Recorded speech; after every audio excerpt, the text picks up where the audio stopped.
Can you elaborate a little more?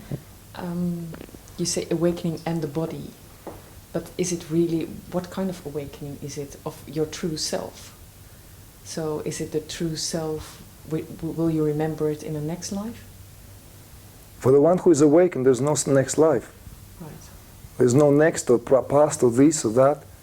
All this ceases to exist. You know, the next life, and it's only up until the soul lives in these three cities, it's subjected to that, you know. But once these three cities collapse and you recognize yourself as this pure light of consciousness, and you know yourself as that and nothing else, as that only, that is where awakening presents itself as it is. And it is directly experienced by those who have undergone that experience, and they will speak about it.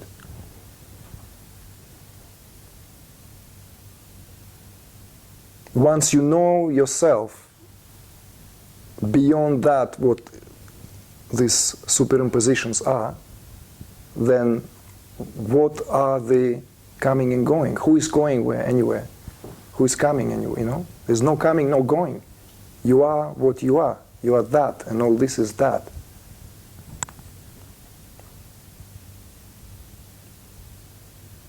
So I thought it is a very interesting subject of which I'd like to talk more and more. You know, we'll only be able to touch certain facets, certain aspects of this theme. It's a very vast theme because, as I said earlier, a lot in spiritual community, the body is being often ignored on the premises that if the world is an illusion, especially in that classical interpretation of Advaita Vedanta, which sees the world as Maya, sees the world as an illusion, and body is part of that world, inseparably, obviously. So for that reason, you know, who cares what happens to the body? But there is another incentive and another voice that is being now heard more and more within the spiritual community, where the body is being given its due attention. It's a very important phase, which I call more feminine phase, more integrity phase, as opposed to this absolutism of self-realization, where everything is dismissed and denied. And this is what we're here to address, because and also, not just because, but when awakening happens, a lot of things happen to this very body. This whole process is inseparable from, the awakening itself is inseparable from the very lab, from the alchemical transformation of what this body is. The whole system undergoes profound transformation. And the way we make sense of that process, often in my experience of working with people for now just over 10 years, is either making it or breaking it. Very often, those who have not properly understood what is taking place and how body fits in the greater picture find themselves in very situations, and they found themselves in the predicament where the integration is that much more harder. The integration, because the very purpose of awakening is to integrate that awakening and live it through this very physiology. And in fact, this very awakening is spoken in different degrees by many great teachers. They speak about it. Like Adyashanti speaks about it as, you know, he gives different terms to the degrees of awakening. In Tantra it is expressed through for example, the process of, first is the first phase, the awakening. Then the next phase immediately is the purification.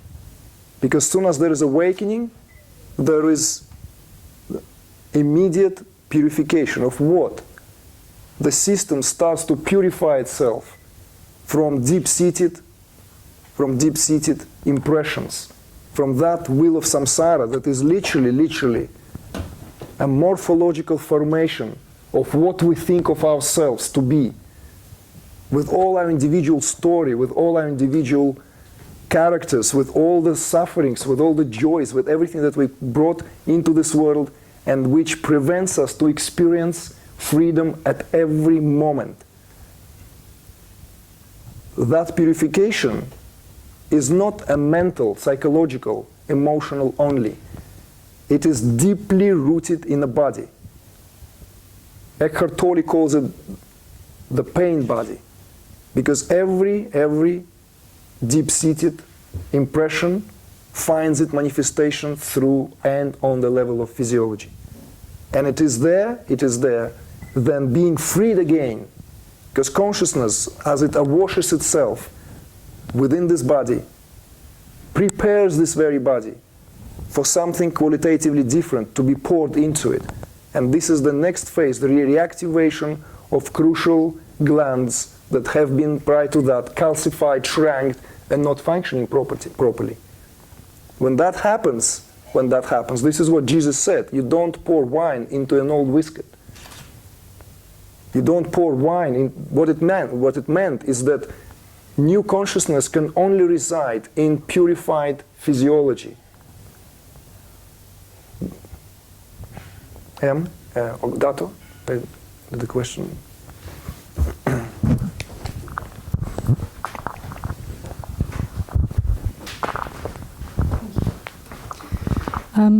It's very interesting. I'm wondering to what extent you find that in this period of collective human evolution, where we seem to be transitioning to embody our awareness more in the feminine matter, and also the astrological changes that we're experiencing, to what extent you would say that this period now that we're experiencing is really about that purification that you were talking about that many people are undergoing this process of pressure of that those samskaras that are being cleaned out, and that much of the change in this time is about this preparation to awaken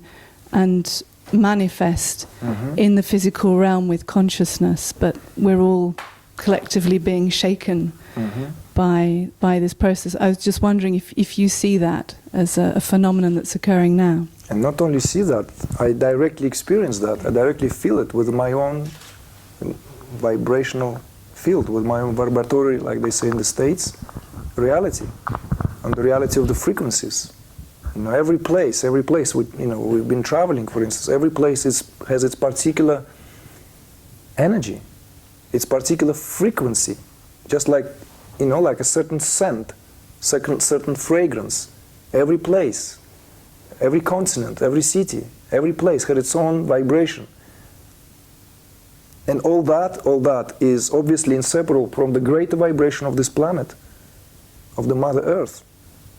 And when we speak of samsaras, they're not only individual samsaras or samskaras, We obviously share the very memory of that planet Earth, where countless and countless civilizations and generations after generations have lived, loved, suffered, fought, raised children, prospered, suffered again and again, experienced happiness. All these are left as sediments in a collective psyche. And that is not separable from the overall vibration of the planet Earth. And that in itself is awakening to itself. Its frequencies are increasing. And with the increasing frequencies of the planet Earth, we are but forced to catch up. We have no choice. Some teachers are much more unapologetic and much more direct about it, that we simply have no choice. We may entertain many fictitious ideas of how we want to solve this problem, how we want to apply plaster on yet another problem, but the matter of fact is, we are now facing, because your question is much more global than just, in sense, with awakening in the body, as we talked earlier, the introduction itself, where do you define your body? Yeah, if you define your body as only I'm sitting here on a chair, fine, it's good. It's just as valid. But that body extends into space, into greater body, and all connects us together. So that in itself is awakening to itself. So it's like there's no choice, because it's a matter of whether are we going to make it as such, as human beings. Because let's not compliment ourselves here with this supreme kind of status. We are just a phase in consciousness, right? That consciousness itself entertains. And of course there are degrees, and I personally believe that the free will is a much more complex affair than it is being currently presented often. We have that possibility, we have that choice.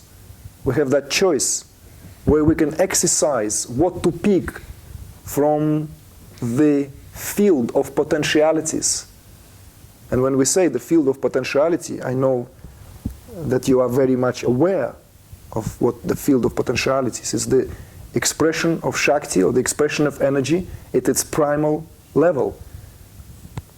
It is up to us what destiny we're going to pick for ourselves. And these very frequencies is what we are willing to attune. So this is where like I feel I'm not comfortable with that kind of everything as it is and as it should be. Yes, it is. But also our ability to influence that field is also as it should be. And we should exercise that. Because that relationship is mutual. This is what I've addressed at the conference in my talk. The world is as you see it. Perception is not a passive affair. We mold our reality by the way we perceive it. And that is up until our reality has not undergone qualitative changes. We are not contributing to anything that is about to be born. And we are in that precise moment, of the gestation period, of the germinative period, when a new consciousness is coming into this world. And that consciousness needs to rest. Like literally, it needs to have somewhere where it can be upheld through our physiologies. It's a profound subject. So those of us who are willingly open to that field, they obviously become contributing factors, because we are willingly vibrating in unison, in greater coherence with that body in consciousness.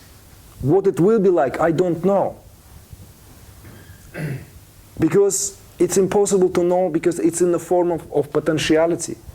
Did you see the importance of it? It's in the form of, it will take form and shape the way the collective consciousness molds it, forms it, as a sum total of all our impressions. Because we all press consciousness. We are consciousness, and we are capable of that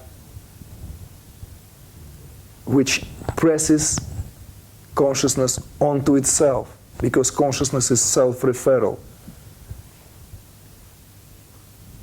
This is why many spiritual teachers, like a good dear friend of mine, Llewellyn Bon Lee, a Sufi mystic who teaches in California, his recent book, Spiritual Ecology, an anthology of various spiritual masters, of how they see a spiritually enlightened being contributing to the dialogue of how we coexist on this planet at this crucial moment.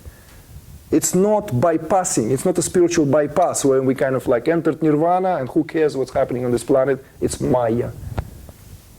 Far from it. We're all contributing at every time, at every moment.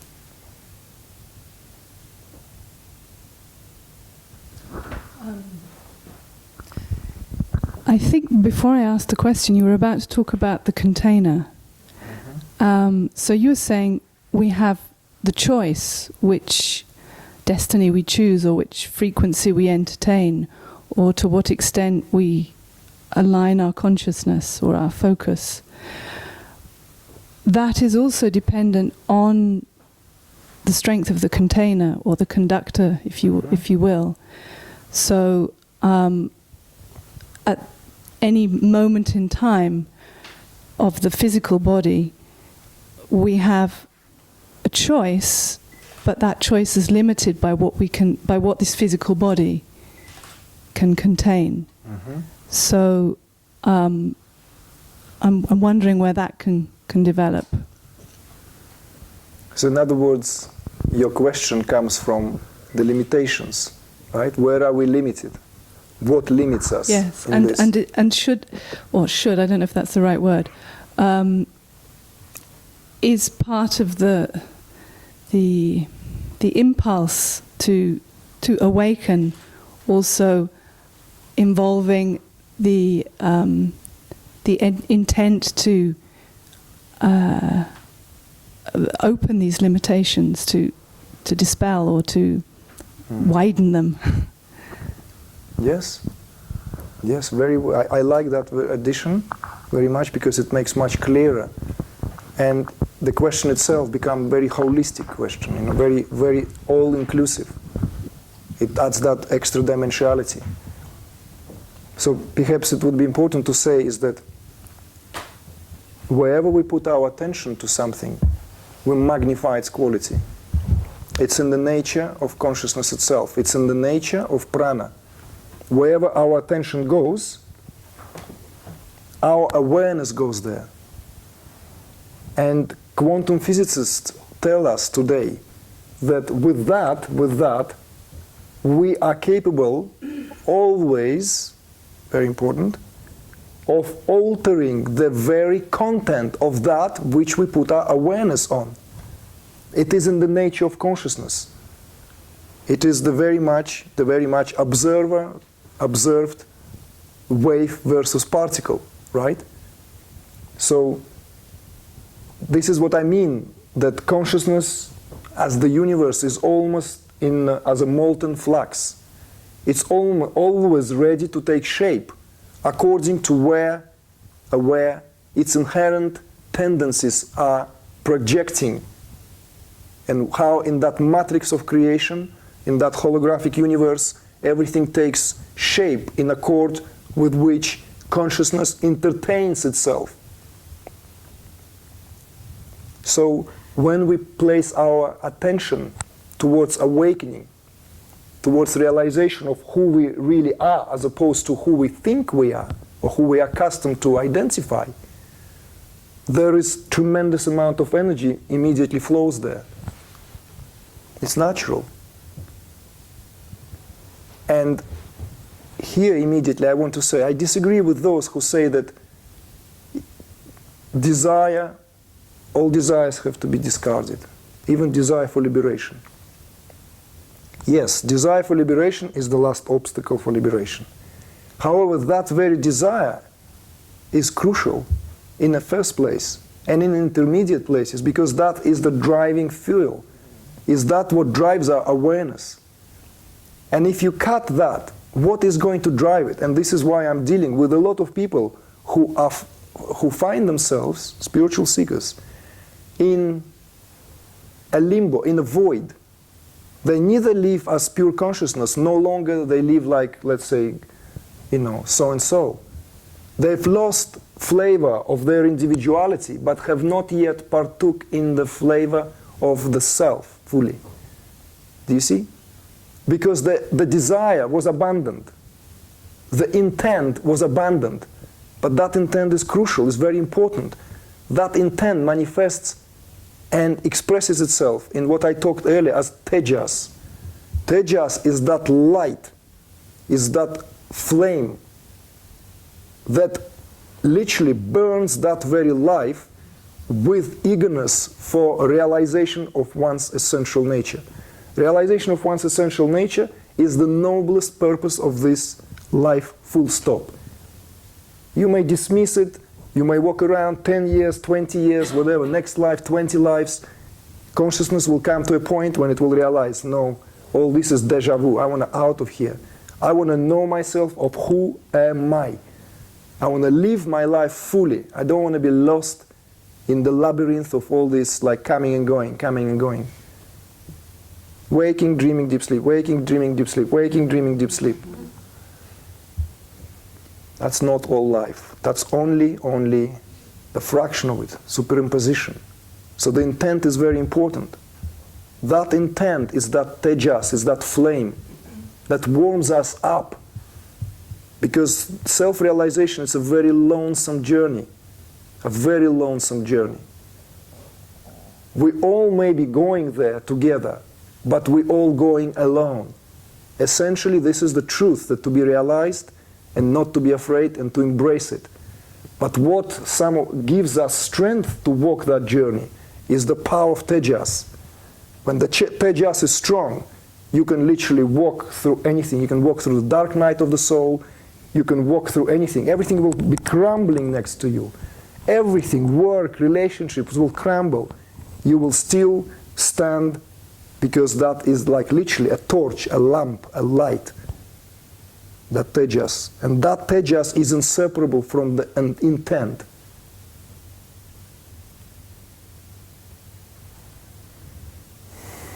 There's a following up question.